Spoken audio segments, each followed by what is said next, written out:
Welcome everyone to episode 11 of the CyberSec Sessions. I'm joined this week with Jon Staniforth, veteran cybersecurity leader and former CISO of Royal Mail. Thanks for joining me here today, Jon. Hi, nice to see you again. Fantastic. To start things off with the questions, we'll be doing a lot of ransomware talk this episode. So to start, for the audience, could you give a bit of an introduction into why you may be better positioned than most to talk about this? Yeah, of course. So January last year in 2023, I got the call that no CISO wants, which is part of our business, seemed to be affected by ransomware. Basically, what happened was Lockbit had got into a subset of our environment that deals with international shipping of parcels and asked $85 million worth of Bitcoin. So I basically had to pull together the crisis management response. It was unfortunately made very public very quickly, as the ransomware demand was on a printed note, which a member of staff photographed within a couple of hours of us being notified, and actually published on Twitter, and basically played out over about 3 weeks in a very public way. We managed to stretch out that threat actor negotiation for that period of time, primarily to sort of give us a chance to discover sort of the actual impact of any data release, if we would care enough, initiate recovery activities and sort of make more informed decisions. Fantastic. Yeah, and it was interesting, the position, as you say. It was a very public one. I remember followed along from my side when I was looking at things, and also others from there. Thank you for that overview. And to clarify, we didn't pay the ransom. Very important point. Yeah. Absolutely. So, I mean, many of the guests that I've had on recently have mentioned ransomware being the biggest cyber threat when I asked that question. What advice can you give to people on how best to engage with threat actors during these situations? I think the main thing is know why you're going to engage, have a bit of a strategy and the objectives for that engagement, be aware that you'll probably adapt that strategy during the process as you learn more information either from the threat actor or yourselves, and then in a very practical side, decide preferably up front whether as an organization you're going to try and engage directly, you're going to use a specialist or a company to try and help you, what sort of personas you'd use, and who'll actually lead that engagement with the threat actor.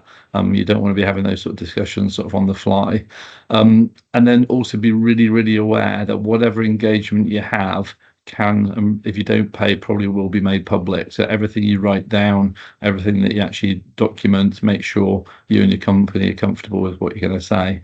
And then the final one is get as much specialist support as you can. You're trying to understand, is it the true threat actor that says they are, in our case, was it Lockbit? It took a few days to actually sort of determine, yes, we definitely thought it was Lockbit, not someone in pretending to be them. If you can use law enforcement, you'll need legal companies and others to try and give you advice on whether you can pay if you wanted to pay, and how to engage. So as much support as you can. That's one point I hadn't even actually considered, is just identifying if they are who they say they are, and side of things. And in our case, it was extra challenging because of that publication of the onto Twitter. There's a little bit of a race to get there, to actually sort of make sure that we were Royal Mail for them and vice versa, because there's been cases of journalists or white hat people logging on and pretending to be the company engaged, or vice versa, pretending to be the threat actors. Yeah. It's tricky when it goes that public. Great advice. So on the advice section, then, what advice can you give about managing your team, or indeed the wider C-suite and public, in this case, perceptions when these kind of situations are happening? So I think the main thing, and it's a bit of a combination of pre-preparation work and reinforcement during it, is cyber's got us a very specific role, obviously, in these circumstances. We're leading the response component of the cyber crisis. We can't cure the business. So whatever your business model is, you've got to be really clear to your own team and to the C-suite that, in our case, my role was the cyber part. I don't know how to move parcels. And I think sometimes the cyber function gets caught up in trying to fix the world. So that's a big thing, and cyber folks like to fix things. And so to keep reminding the team of this is our part of the job. We're feeding information, we're sort of setting parameters for recovery. You don't want another breach during the recovery process, but very much keep that bit clear.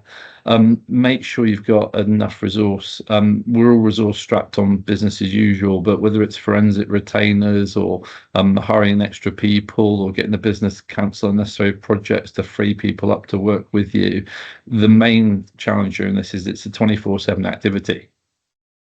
A crisis event for the business and for the cyber part. And so how quickly can you move into shift rotations, spreading out work, making sure people aren't trying to do their day job and support the crisis. There's a lot of effort in that area. And keeping clear on the roles again within the cyber function. A lot of my team didn't have anything to do with the forensic or the threat actor activities.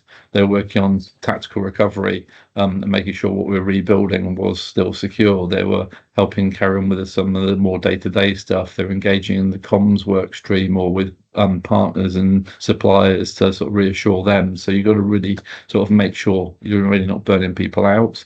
My personal lesson learned is I think you're always doing the normal management well-being, whether it's buying pizzas and keeping people going or making sure they're going home or getting enough sleep.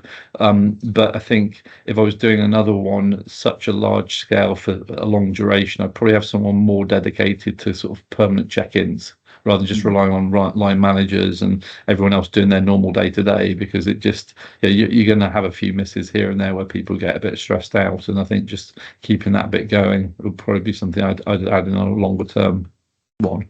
In terms of the C-suite, always interesting. It's always about comms. Personal issue I've had with this one and another big data breach several years ago I was involved in is unfortunately C-suite watch too much TV and they think that fixing cyber issues and forensics happens in seconds and minutes because that's what happens in the movies. And having to explain that it's 12 hours to image a terabyte disk and we might have 12 or 20 terabyte disks and therefore the durations of finding out enough information and sharing it is the biggest challenge, and it requires a lot of explanations and analogies to try and sort of demystify it because some of them don't even know what a terabyte is. And then again keeping them focused on you need to get the business running, that's your part, we're doing this part, the bits joined together. That's really hard. And then consistency of messaging is the final part. Is the hardest part was whether it's to the C-suite, your own teams, the IT team, the rest of the staff in the company, public, customers, suppliers. You've got to give enough information, but have it consistent across the piece without sort of saying something you're going to retract later. But also, if you're telling one group of people one thing and another group another thing, it always gets back. No matter what, because people know each other in the supplier organizations or customers know each other, etc. So you just got to be consistent. Does that help? Yeah, definitely. I think that's a really interesting point as well, especially around the well-being, like getting potentially someone in to focus on that specifically, because it is a situation, especially for a lot of like managers in that situation, to have to do, as you say, all their normal management while also checking in on this scale. Definitely think that's an important one for people to consider down the line when something serious happens like this. Awesome. And then one of my standard questions. Now, you may have an opinion on this based on your past experience, but what do you think the biggest threat in cybersecurity is at the moment? I'm going to be slightly tangential on this one. So I actually think I'm going to term it as velocity as a macro. And what I mean by that is we've currently got some mismatches in sort of velocity. So you've got technology itself, whether it's sort of, we've gone through the era of mobile, cloud, we're now in AI, we're going towards quantum. Technology is constantly speeding up and cycle times are shorter and so on. So, and that can be used for good and for bad. We all know that. So there's the technology thing. Then there's actually, I'm going to call it the criminals or the nation states are obviously able to adopt that, and they've got quite a clear mission of what they're trying to achieve. So I think it actually means they can adopt things faster because they've got clarity of mission. The challenge then comes is organizations. Organizations don't understand enough of the risk they're building in just adopting technology, not just for cyber purposes, but actually what it means to their business. What are they relying on? How do they operate? So obviously the recent CrowdStrike sort of woke up some companies that didn't have continuity plans or they're over rely on technology. But that sort of, if you like, velocity of businesses understanding themselves when they're adopting. And the problem there is it's happening too slowly. So there's a lot of, oh, it's on cyber, it's on technology, and business leadership isn't owning the fact it's their business. And so to me, you've got this mismatch of, the world's moving faster, whatever it's going to be in terms of the technology creation. The bad guys have a much clearer message. We're making money, we're getting, we're disrupting, whatever. So they're actually adopting faster, and organizations, although they're introducing technology into the companies, they've created such complex ecosystems for those companies that don't actually understand what it is that they need to make their money, and therefore it's this contrast. So I think we're going to see more CrowdStrike type of events as vendors are trying to sort of close gaps organizations haven't been responsible for, but actually it's the organizations themselves that don't understand. In this case it was CrowdStrike, but it might, have Microsoft 365 type of outages, other things. And I don't think the world's ecosystem is quite as strong as maybe we all think it is. So that sort of, does that make sense? So those are the things, and I think we're going to have more problems because of that, irrelevant of the specific attack type. Yeah, that definitely makes sense.